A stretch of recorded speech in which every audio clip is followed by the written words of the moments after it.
fechando nossa série hoje, graças a Deus, quarta etapa e última.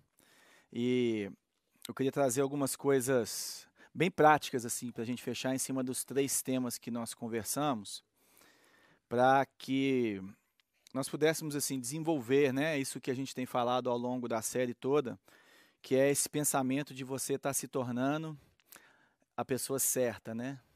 Se você é a pessoa que você está procurando, está procurando. Então,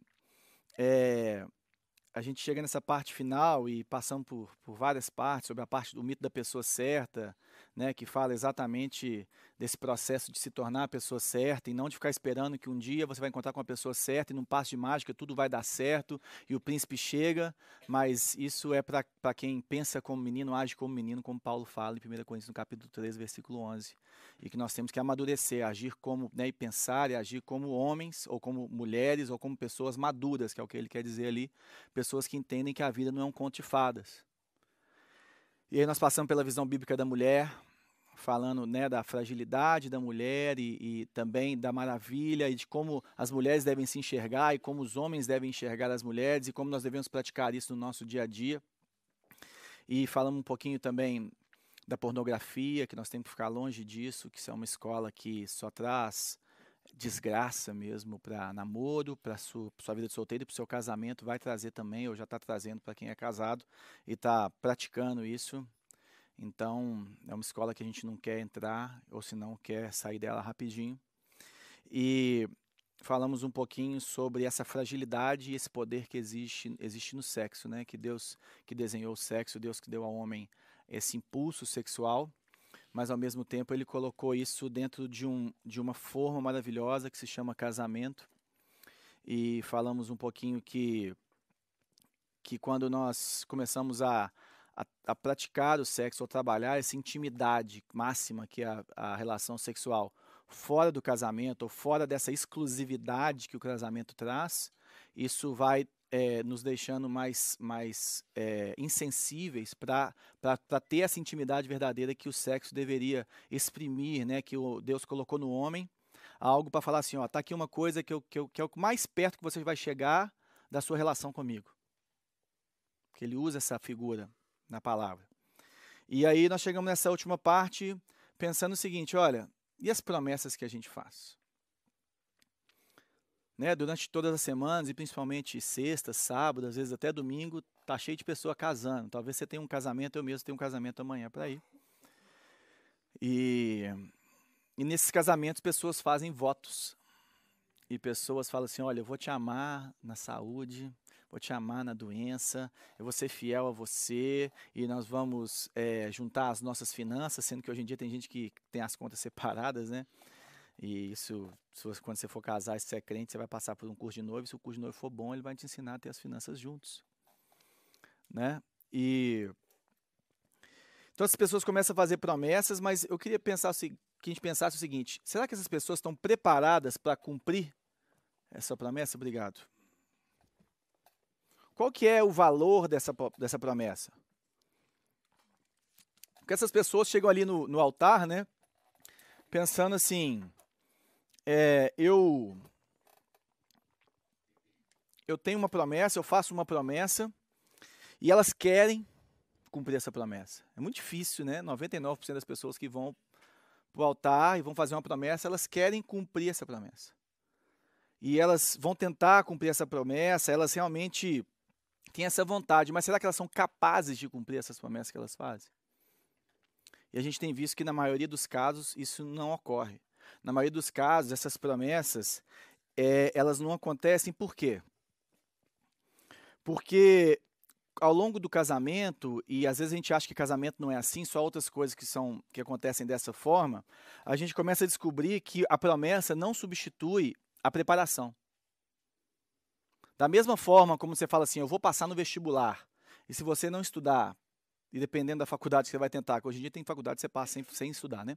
Mas assim, se for uma faculdade que tem uma nota difícil, vou passar em medicina na federal. Amém. Aleluia. Amém. Só que só o amém não basta. É isso que é o negócio. Você acha que você vai ficar vagabundando o tempo inteiro e não estudando e você vai chegar e vai passar? Aí você promete para os seus pais, não, esse ano eu vou passar. Só que você não está preparado para passar. Você pega atleta, um cara que vai correr uma maratona, vai correr a Lagoa da Pampulha no final do ano aqui para você ver. Se você não se preparar, você não consegue terminar. E várias outras coisas. E a gente acha que as coisas vão acontecer sim. De uma hora para outra, que o casamento não se enquadra nesse tipo de coisa. E eu queria te falar que se enquadra, que se você chegar no casamento só com promessas, sem estar preparado para se relacionar, as chances estão contra você e contra o seu casamento. E engraçado que o dizer eu aceito, ou fazer a promessa, ela não te torna capaz de cumprir essa promessa. Mas ela te torna responsável por essa promessa. Quando você faz uma promessa, você é responsável por cumprir aquilo que você fez. Quando você dá a sua palavra, você é responsável por cumprir aquilo que você fez. E não necessariamente isso significa que você é uma pessoa capaz para cumprir essas promessas. E quando a gente não consegue cumprir esse tipo de promessa, nós nos tornamos pessoas miseráveis. Aí você entra no seu casamento e começa a ver que aquelas promessas que você fez, às vezes de fidelidade, às vezes de tratar o outro melhor, às vezes de alguns vícios que você falou que ia tirar da sua vida, isso só piora. O relacionamento às vezes só piora. E você vai se tornando miserável, porque você vai vendo assim, gente, eu não consigo, isso vai te colocando muito para baixo.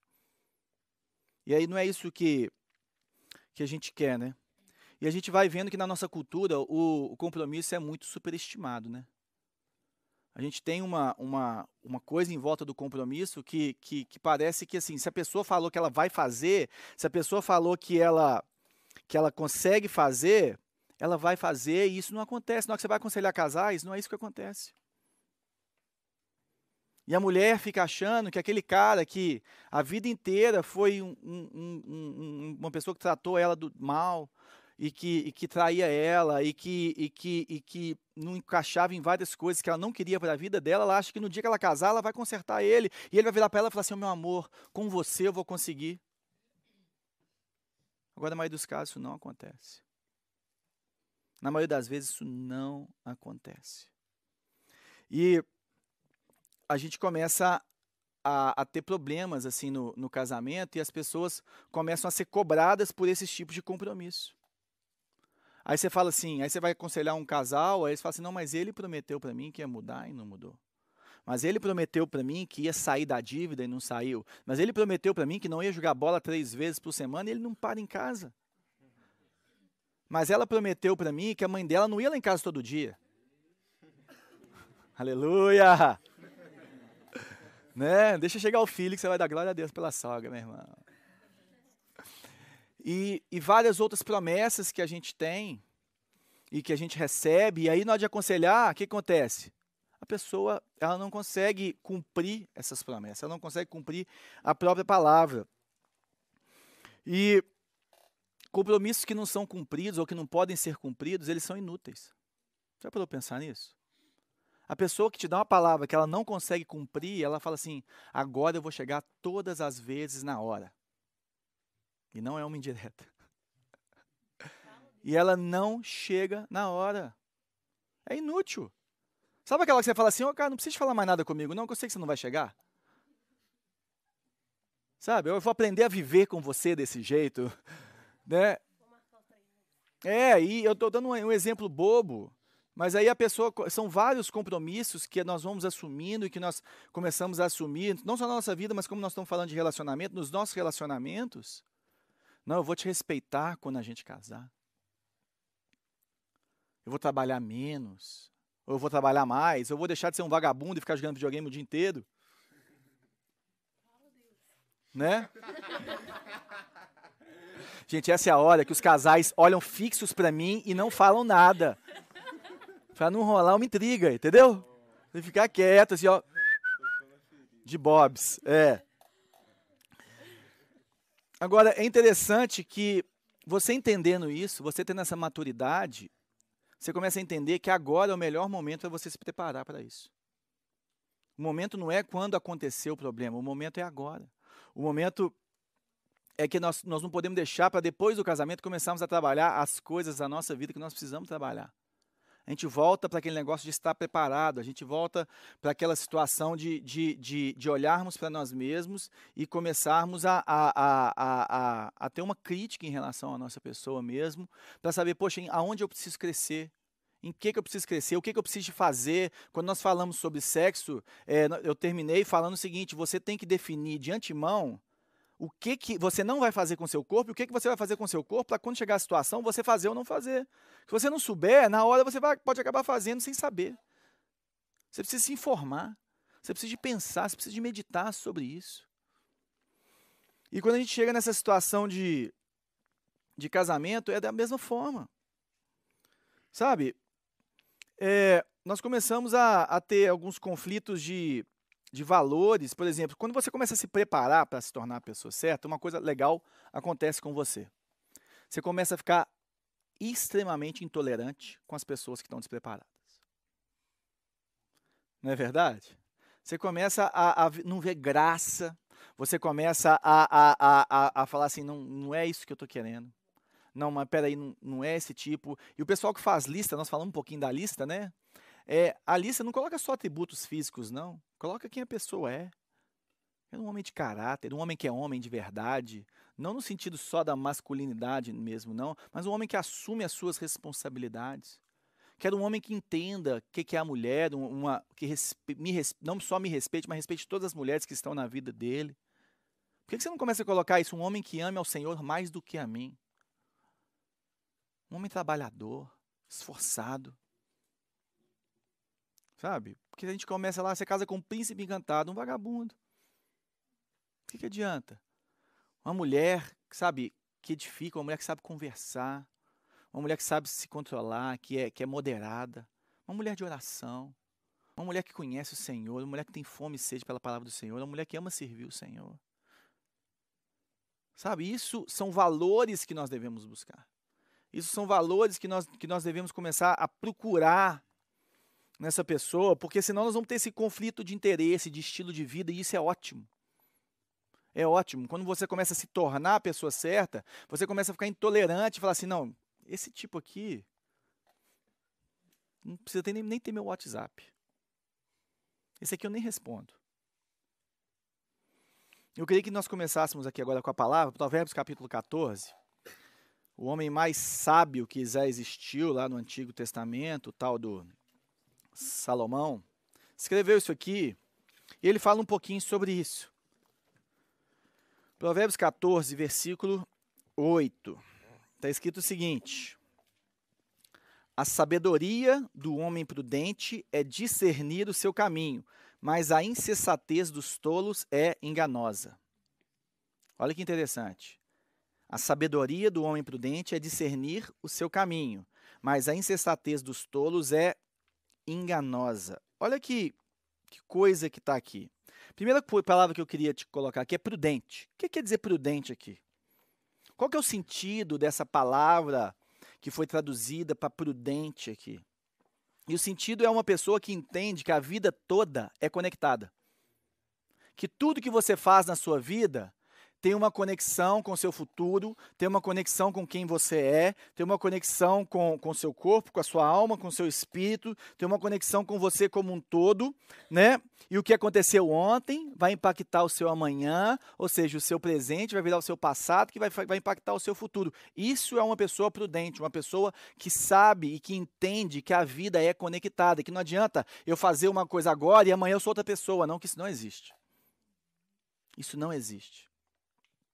E aí ele fala que esse cara ele sabe discernir o seu caminho. E é disso que nós estamos falando. Ele sabe que na nossa vida, os passos que nós estamos dando, o caminho que nós estamos traçando na nossa vida, eles mostram futuros previsíveis para as nossas vidas. Como assim? Por exemplo, quando você está em casa e acontece alguma coisa, seu pai ou sua mãe sabe exatamente a sua reação. Por quê? Porque eles conhecem os seus caminhos. Porque você é previsível. Né? O seu irmão, a sua irmã, porque são os melhores amigos, as pessoas que convivem com você. Eles sabem, se você tomar uma fechada no trânsito, qual vai ser a sua reação. Eles sabem, time está apertado e que está na hora de fazer gol, e quando for gol, ele sabe se você vai soltar aquele palavrão ou não. Autocontrole no Mineirão. Isso a gente vê por aqui. Por quê? Porque os nossos caminhos são previsíveis, e a pessoa prudente, ela entende que quando ela olha para o passado daquela pessoa, e é lógico que a gente entende, nós sabemos que as pessoas mudam no sentido de escolherem mudar. Isso acontece, mas você não precisa de acreditar naquela promessa, você pode caminhar junto. Você pode esperar um pouco. Ah, você quer namorar comigo? Aconteceu. Então vamos andar um pouquinho junto aqui. Vamos esperar. Porque os caminhos dessa pessoa, elas revelam a previsibilidade, aonde ela vai chegar. Só que a gente acha que quando entra em relacionamento amoroso, isso não acontece.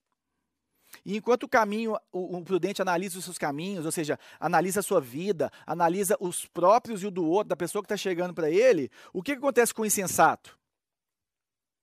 Ele leva a vida de qualquer jeito. Ele acha que ele vai tocando a vida de qualquer jeito agora e que amanhã ele escolhe ser outra pessoa, ele escolhe mudar, ele escolhe que as coisas vão acontecer de uma forma diferente. E é por isso que fala aqui, ó, a insensatez dos tolos é enganosa. Por que ela é enganosa? Porque ela não é sábia, porque ela é uma coisa de pessoas imaturas. Sabe, e aí a gente chega nessa situação e aí a menina olha pro cara e fala assim, mas a gente tem uma música.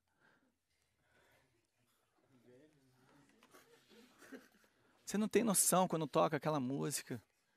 Ninguém nunca amou quando a gente amou. Sabe, o nosso beijo gruda. Gruda. Você sabia que a gente tem as mesmas iniciais?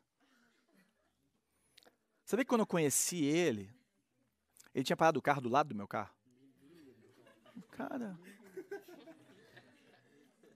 Nó. Ok, vamos casar agora então. Né? Vamos lá vamos celebrar esse casamento agora. E tem no versículo 15 aqui, tem uma outra colocação que eu acho muito interessante também, que está dentro desse mesmo pensamento. Fala assim, olha, o inexperiente acredita em qualquer coisa, mas o prudente vê bem aonde pisa. O inexperiente acredita em qualquer coisa. Ô meu bem, quando a gente casar, você vai me ajudar, eu vou me tornar melhor.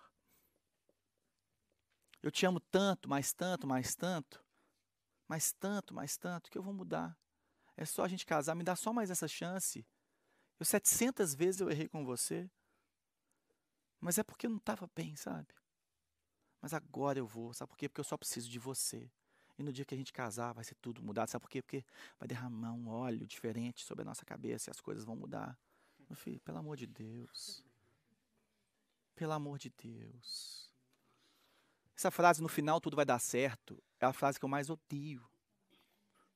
Porque você fala isso para a pessoa e no final não dá certo, e aí?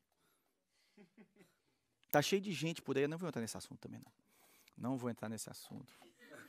Vamos voltar para o texto. Ok, mas no final, gente, não vai dar certo se você não fizer as coisas certas, ok? Ok.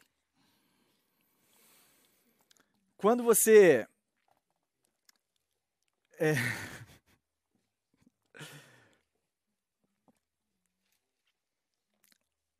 O prudente, o homem prudente, ele vê bem onde pisa. E o que é pisar? Ele sabe que por onde ele está passando, ele sabe os caminhos que ele está tomando na vida dele, ele sabe os investimentos, os sacrifícios que ele está fazendo. Sabe, que isso vai ter um retorno, não no sentido que se você fizer as coisas certas, tudo vai dar certo, eu não estou falando isso. Mas eu estou falando que são coisas previsíveis, que quem planta colhe, que as coisas acontecem. Mas quando você discerne aonde você pisa, sabe, você sabe aonde você vai chegar provavelmente. Agora o problema é que as pessoas acreditam em conto de fadas. As pessoas acham que amar e amar longe da verdade é o que Deus nos ensinou. Mas o amor, ele tem que vir, ele tem que caminhar junto da verdade. E a verdade é o Senhor, e a verdade é a palavra do Senhor. E nós precisamos de mudar mesmo, e nós precisamos de sermos ministrados pelo Espírito Santo, inspirados pelas Escrituras, para que nós possamos nos tornarmos essas pessoas certas, nos tornarmos essas pessoas que estão caminhando, como Paulo fala, olha, estou esquecendo o que para trás fica e estou caminhando para o alvo. Eu estou caminhando para o alvo. Os passos os passos que as pessoas escolhem declaram os compromissos que elas fizeram. Já parou para pensar nisso? Tem muita gente que, no final das contas, gente, o que você fala deveria ter muito menos valor do que o que você faz. Tá cheio de gente que está falando que vai aonde, que vai não sei o quê, que vai fazer não sei o quê, que blá, blá, blá, blá, blá. Mas e os passos? Os passos que você escolhe dar no dia a dia, seu sacrifício vivo, sua entrega, sabe? Os seus sims, os seus nãos. Porque toda vez que você fala sim para uma coisa, você está falando não para todas as outras. Você tem que escolher o que você faz com o seu tempo, aprender a remir o seu tempo e aprender a investir nesse desenvolvimento seu. E a gente começa a entender que o passado é o melhor indicador do que a promessa. O passado é muito melhor indicador do que a promessa. Porque senão a pessoa fica o tempo inteiro falando com você, não que eu vou mudar. Não, porque agora as coisas vão acontecer sabe, mas se a pessoa não está caminhando, não está pisando nesse caminho, se ela não está discernindo o caminho dela, depois ela não vai conseguir cumprir a promessa dela. Ela não vai conseguir cumprir a palavra dela. E eu não estou falando que essa pessoa é má, não. Maioria não são, né? Tem alguns que falam, são mentirosos mesmo. Tem gente que tem essa coisa, que fala sabendo que não vai cumprir, mas a maioria das pessoas quer cumprir. A maioria das pessoas deseja muito cumprir, só que ela não consegue, sabe por quê? Porque ela não se preparou para isso. Muita gente quer passar em medicina e poucos vão passar. Muita gente quer ser um bom pai, uma boa mãe, mas poucos se dedicam tempo e gastam seu tempo e sua inteligência e seu esforço para educar os seus filhos no caminho. E na hora que viu, a vida passou. E na hora que a gente vai aconselhar os casais, na hora que as coisas acontecem, é sempre a mesma história. Pessoas que fizeram promessas que não conseguem cumprir. Pessoas que vieram carregando um peso do passado, um peso de coisas que aconteceram na nossa vida e que acontecem na nossa vida e que todos nós temos para resolver e não encaram isso. E eu queria passar agora para a parte prática da nossa conversa. E a primeira delas, e talvez a mais difícil de todas, é que você deve trabalhar situações mais mal resolvidas da sua infância. Mas como assim? E eu vou ler uma frase de uma mulher aqui, chama Leslie Parrott. Se você pretende construir intimidade com uma pessoa antes de fazer o esforço de se tornar uma pessoa completa e saudável, todo relacionamento será uma tentativa de completar o buraco em seu coração. Ou seja, você tem dificuldade, aconteceu alguma coisa com você tem dificuldade com seu pai, com a sua mãe. Falei, João, eu não tenho problema nenhum, eu nem converso com meu pai. Ok. Você trabalhou, você tá 10, ó, nota 10 para você. Seu pai tá vivo e você não conversa com ele. É assim que você resolve seus problemas. Ok. Não, mas eu sou uma pessoa muito estourada, eu falo o que eu acho na cara, não sei o que, minha mãe é assim, meu avô é assim, meu bisavô era assim. Nós vivemos assim, você vai continuar sendo tosco pro resto da vida. E você, minha filha, também vai continuar sendo tosca. A Bíblia fala que a gente é sábio, que a gente discerne, que a nossa boca, sabe, tem um poder de destruir as pessoas, a alma das pessoas e de construir nas pessoas também. Não que ela vai construir coisas de Deus, não, que isso não existe. Quem constrói com a palavra é o Senhor. Mas que ela tem o poder de colocar a pessoa para baixo e para cima, ela tem. Ela tem. E você fala o que vem na sua cabeça.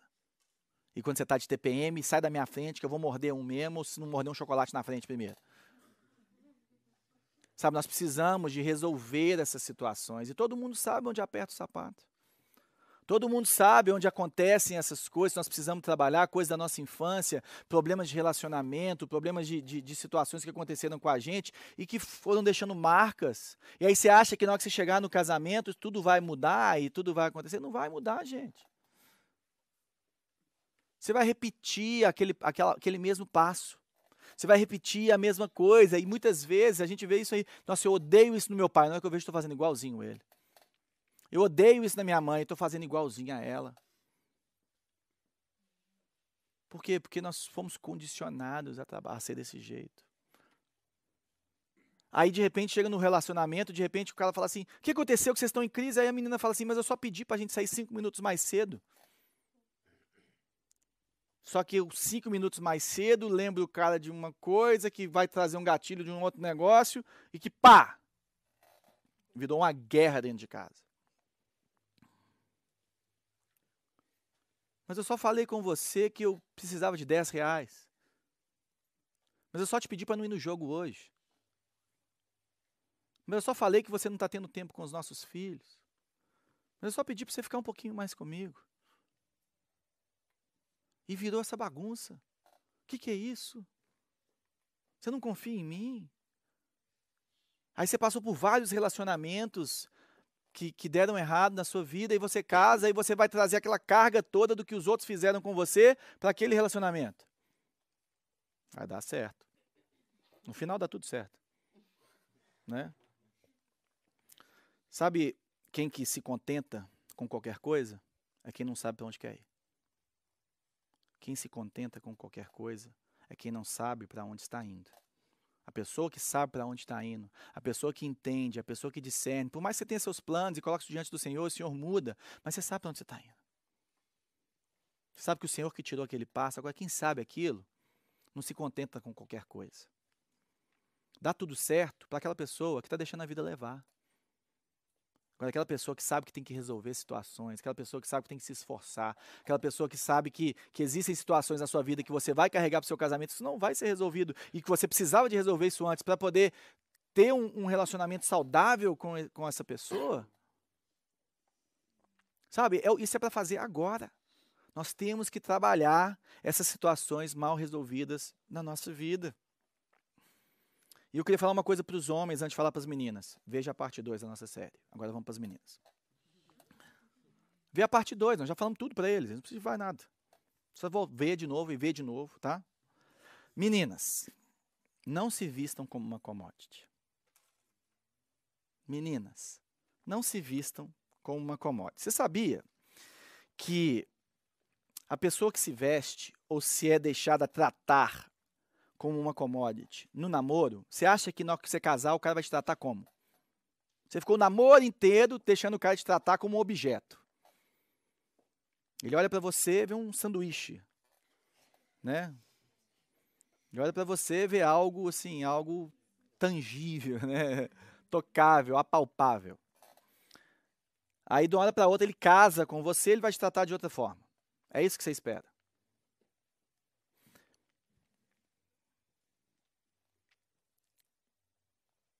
Aí você começa a se relacionar, aí você começa a falar assim, João, mas todos os homens são iguais. Eu não acho que todos os homens são iguais, não.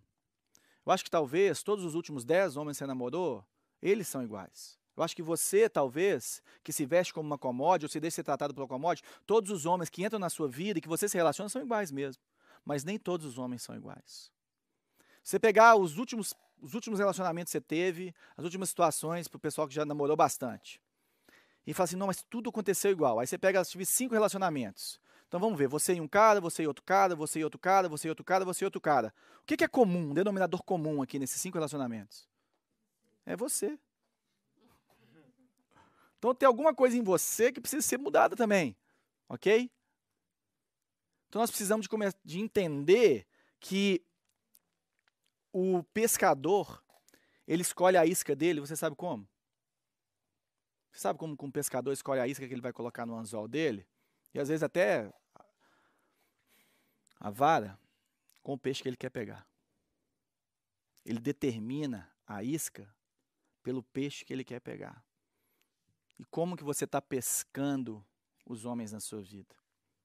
Você está pescando os homens com seu corpo, com a sua saia curta, com seus seios, com um pouco de sensualidade, com um jeitinho, com uma manha? Ou você está fazendo com que homens sejam atraídos para você pelo seu amor por Deus, pelo seu cérebro, pela pessoa que você é? Porque dependendo da isca que você usou, é o peixe que você vai pegar. Dependendo da isca que você usa, daquilo que você coloca para pescar, porque a gente coloca na vitrine, gente, o que é que a gente quer vender? Sabe? E se você está querendo vender seu corpo, você vai ter que manter seu corpo. A pessoa que pesca com o corpo, ela tem que manter o corpo. E eu queria te falar uma coisa que acontece com o tempo. Gravidade. Uma outra coisa que a gente precisa entender, nós precisamos de acabar com os nossos maus hábitos. Porque normalmente no casamento as coisas boas ficam melhores ainda e as coisas ruins ficam piores ainda. Ok? Então, se você tem maus hábitos, vícios, por exemplo, viciado em compra, você tem que resolver isso. Sabe, você é viciado em videogame, você é viciado em pornografia. Isso tudo vai entrar para o seu casamento e não se engane. A pessoa entra com isso e hoje isso é culpa do mundo, culpa do presidente do Brasil, e é culpa do pastor, e é culpa da mãe, é culpa do pai. Depois de 6 meses casado, a culpa é sua.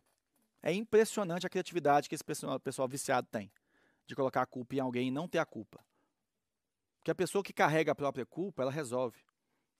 Ela busca força, ela busca ajuda. Sabe, não adianta a gente ficar esperando que a pessoa fale assim, não, depois eu vou resolver, depois eu vou resolver, depois eu vou resolver. Não vai resolver nada.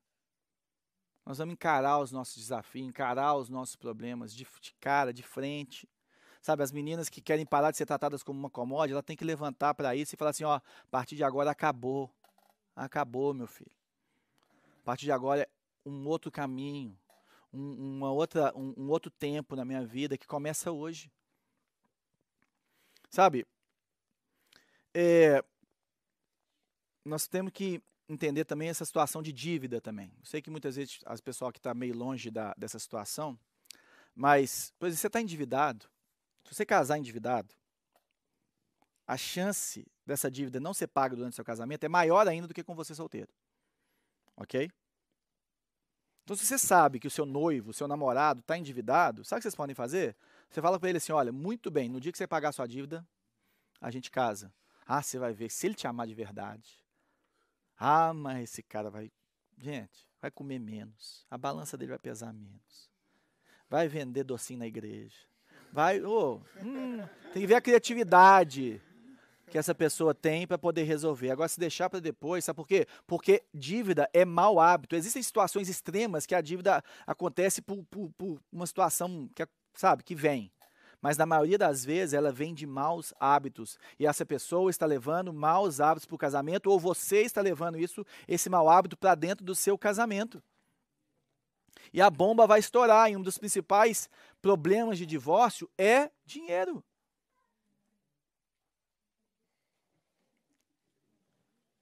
Você está achando que a pessoa não olha nada para dinheiro, e daquele jeito, e não é responsável, não sei o quê, vai estar no casamento, vai mudar.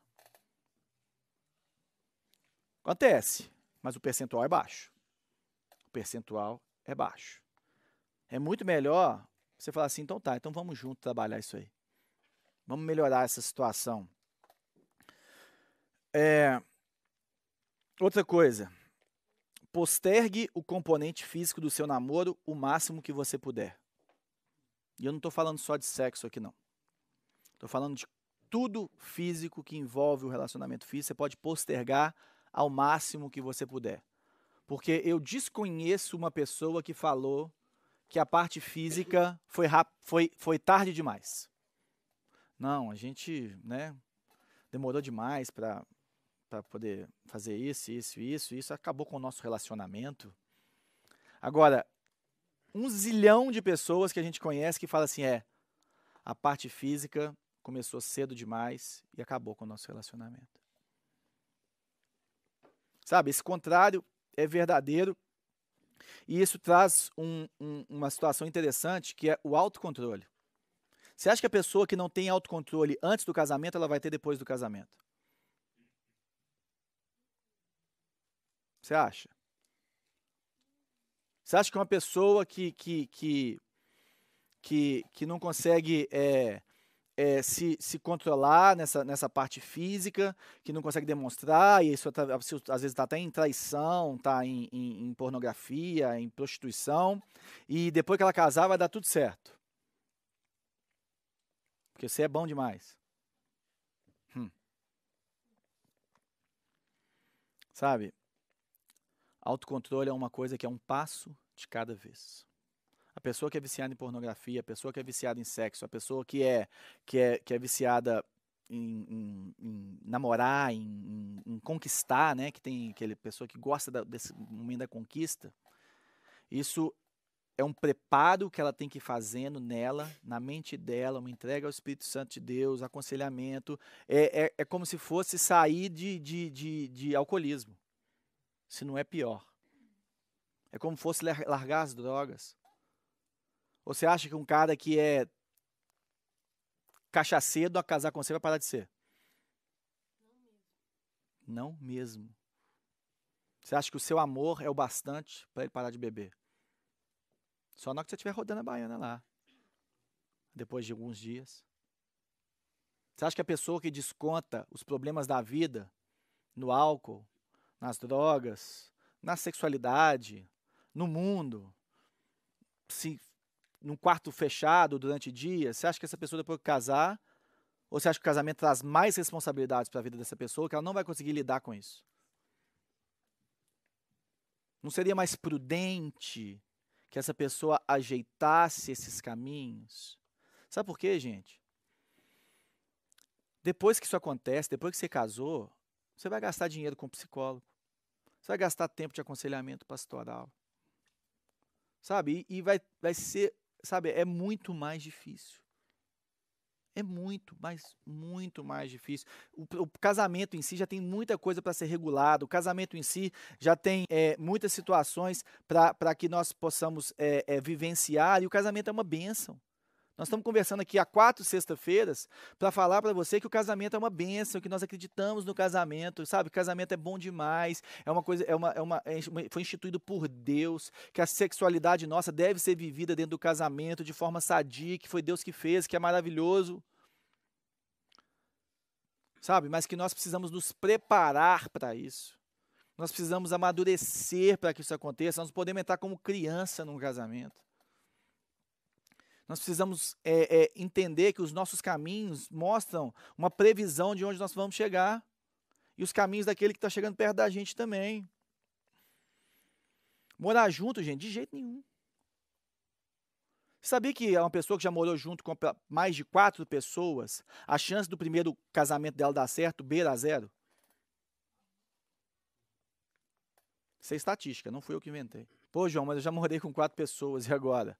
Meu irmão, pega o compromisso de 1 ano, vai se curar, vai se tratar, e depois disso, meu filho, você vai ter um caminho novo.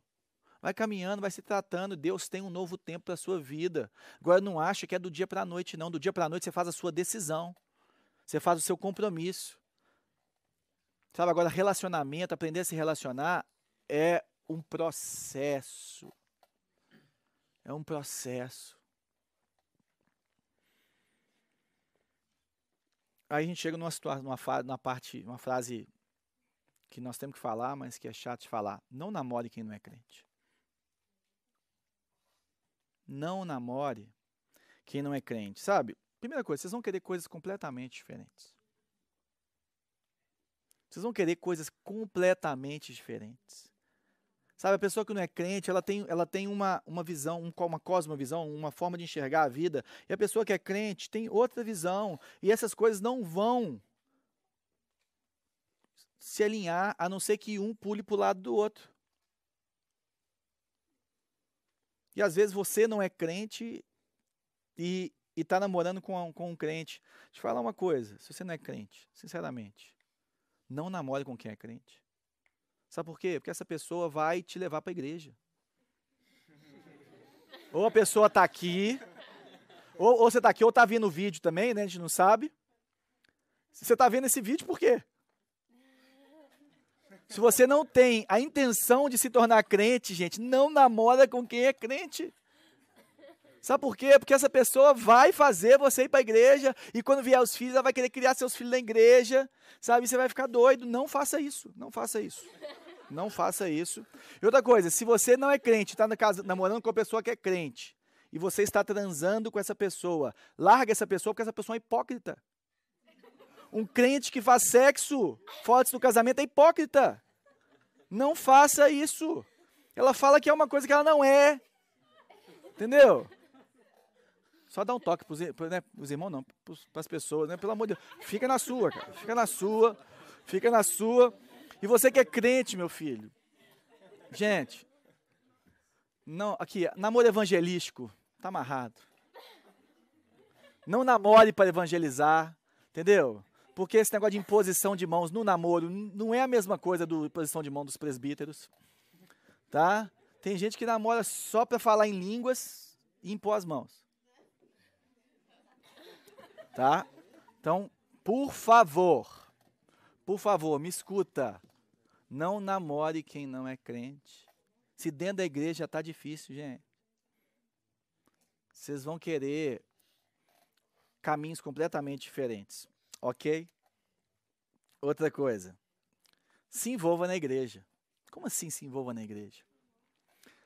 Primeiro eu vou dar meus testemunhos. Sabe como eu conheci a Bela? Envolvido na igreja. Eu vi ela lá no louvor, cantando, e eu falava, isso muito me interessa. Né? Olhava assim e falava, Aí, nós começamos a fazer algumas coisas juntos, assim, na época a gente estava fazendo uma campanha para nações, né, para orar por nações, aí a pastora pediu para a gente fazer umas bandeirinhas de várias nações perseguidas, e do Brasil e de Israel, e aí a gente ia junto para cá, junto para lá, e 11 anos de casado. Estamos esperando a segunda filha, Maria, linda, maravilhosa. Graças a Deus. E outros casos. Sabe por quê? Quando você está envolvido na igreja, naquele ambiente, você vai encontrar pessoas que estão caminhando para onde você está caminhando. Sabe, por exemplo, você está dando aulinha na salinha dos pré-adolescentes, você está ajudando com os pré-adolescentes. Aí, de repente, você olha para aquela pessoa e fala, gente, mas esse cara aqui não é um pré-adolescente. Aí você vai pensar assim, né? Isso muito me interessa. Né? E outras coisas, tá lá no louvor, tá lá no diaconato, tá lá onde que for, gente. Se envolva na igreja. Participa dos grupos da igreja. Ali você vai encontrar pessoas que estão caminhando para onde você está caminhando. Pessoas que estão olhando para onde você está olhando. Gente, mas você vai ter vários motivos para você se envolver na igreja. Você pode pôr você põe esse por baixo, põe essa carta por baixo ali, porque você sabe que é um bom lugar. Agora não, vai para boate, achar um irmão lá. Não, que a gente estava lá dividindo champanhe e tal, bêbado. Aí eu falei, nossa, é da igreja? Eu também. Aonde você vai mesmo? Você estava lá no culto também? É nós, é isso aí, é nós. Sabe, a melhor forma de você conhecer a pessoa certa é na igreja, meu querido.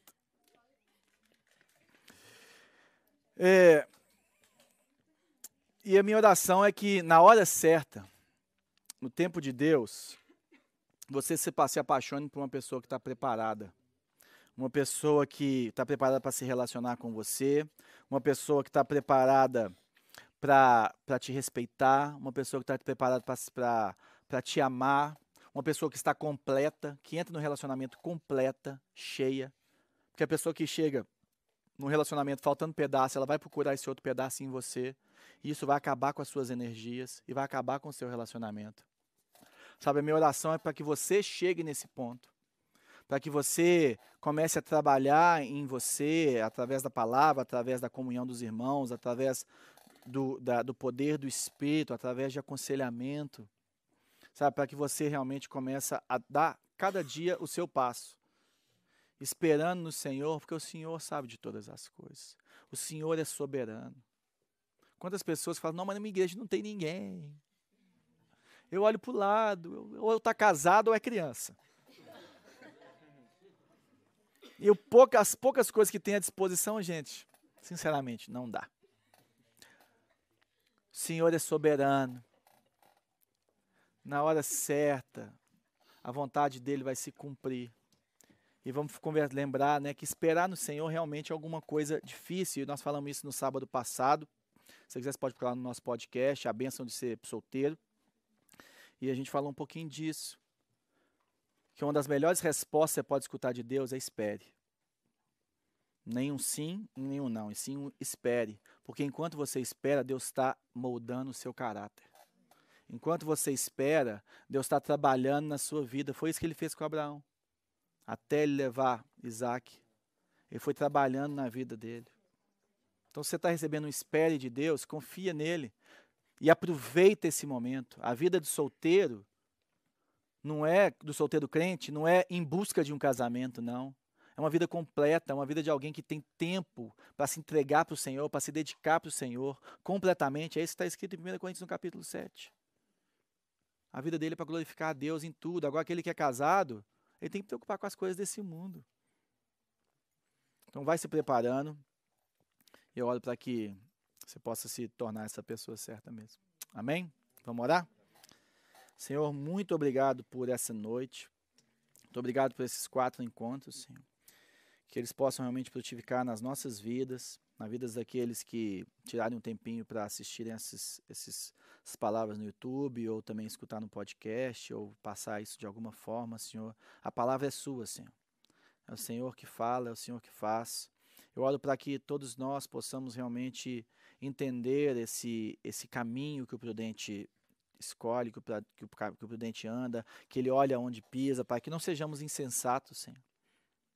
Que não sejamos insensatos, Deus, para acreditar em meras promessas, acreditar em meras palavras, Pai. Nós acreditamos em todas as Tuas promessas, Senhor.